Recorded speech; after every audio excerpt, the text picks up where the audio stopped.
जों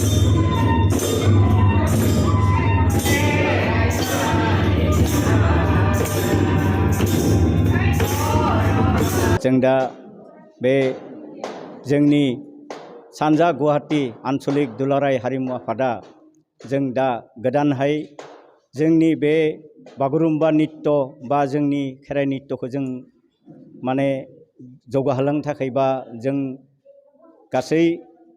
रंजालि सेंग्रा सिख्लाफोरखौ लानानै जों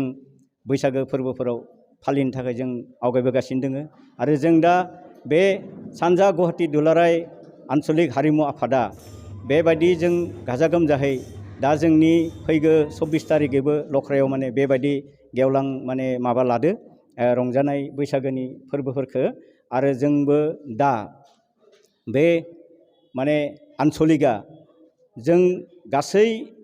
रायजो राजाफोरनि सिगाङाव जों माबादिहै आन्चलिकनि हारिमुनि बे दामनाय देनाय मोसानाय रिंगु दामसाफोरखौ जों माबादिहै आवगायलांनो हागोन जों बेबादि सानजा गुवाहाटी आन्चलिक दुलाराय हारिमु आफादा माने सेस्था खालामबोगासिनो दं आरो नाजाबोगासिनो दङ जों बेबादिनो जोंनि बर'नि गासै रायजो राजाफोरखौ जों मोनसे गुरैयै खावलायनाय मानो होनोब्ला जोंनि बर'नि रावा दा गोमालांगासिनो दङ बेनिखायनो जों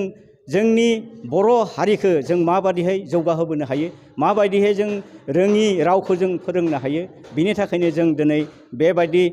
सानजा गुवाहाटी आन्चलिक दुलाराय हारिमु आफादा बेबायदि मोनसे माने माबा खालामनानै फैदो बा जों नाजाबोबाय थादो बिथांमोनखौ सोरां लामायाव लाबोनो थाखाय जों माने नाजाबोगासिनो दङ आरो जों बिथांमोना जिहेथु जोंनि रावखौ मानो बावगारलांखो दिनै जों बर' बिमा थानानै बर' राव गेवलांथों होननानै जों मोनसे जोंनि स्ल'गान दोङो बर' राव गेवलांथों बर' बिमाया जौगालांथों बेबादिनो जों गासै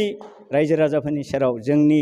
गासै बर'आ खौसे जानानै जोंनि गाननाय जोमनाय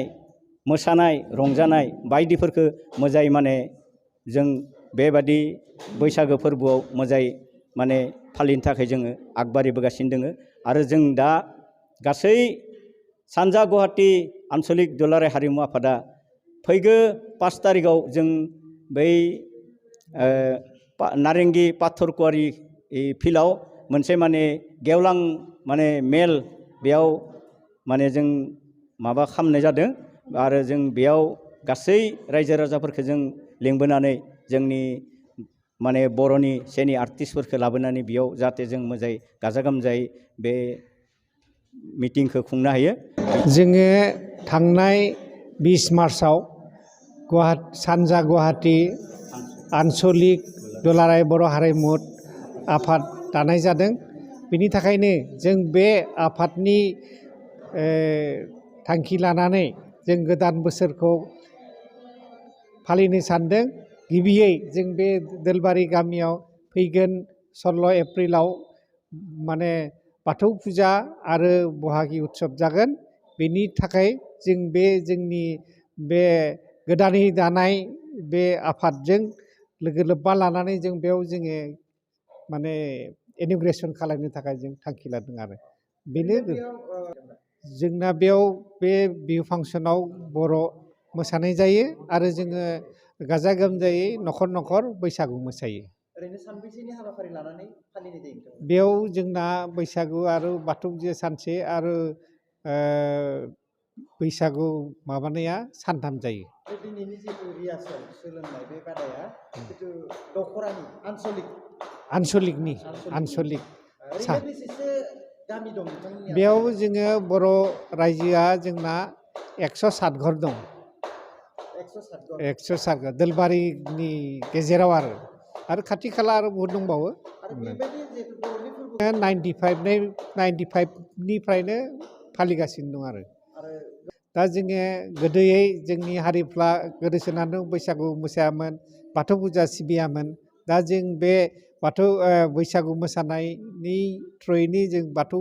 फुजाबो खालायो आरो हारिखौ एसे जोङो लासै लासैनो माने जौगाहोनो हादों होननानै जों सानो आरो जोङो बिथांमोना बेयाव गिबि गोदोनिफ्रायनो थानायफ्रा राव रोङाबाबो जाय राव गोरों बिसोरजों थाफानानै बिसोरबो मोसाफायो रंजायो बेयाव आरो बिसोरबो सोलोंनो गोसो दं आरो सोलोंबोगासिनो दं। रावनिबो बेयाव सरकारनि अनसुंथाइ गैया आरो जों बे दलबारि गामिनि माने दान बर'निजोंनो बेखौ जों लुनाय जादों आरो बे बोसोरावनो जों फालिनो सानदोंमोन इन'ग्रेसन खालामनो सानदोंमोन नाथाय रांखावरिनि एसे अभाब जादों बेनिखायनो जों फैगोन माग दमासियाव बेखौ फालिनो थाखाय थांखि लादों आरो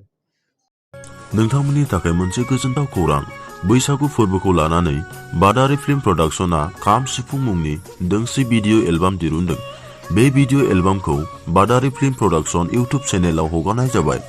प्रडाक्शननि बिगोमा बिथां बिपुल मुसाहारिया बयखौबो नायनानै मदद आरो हेफाजाब होनो खावलायदों।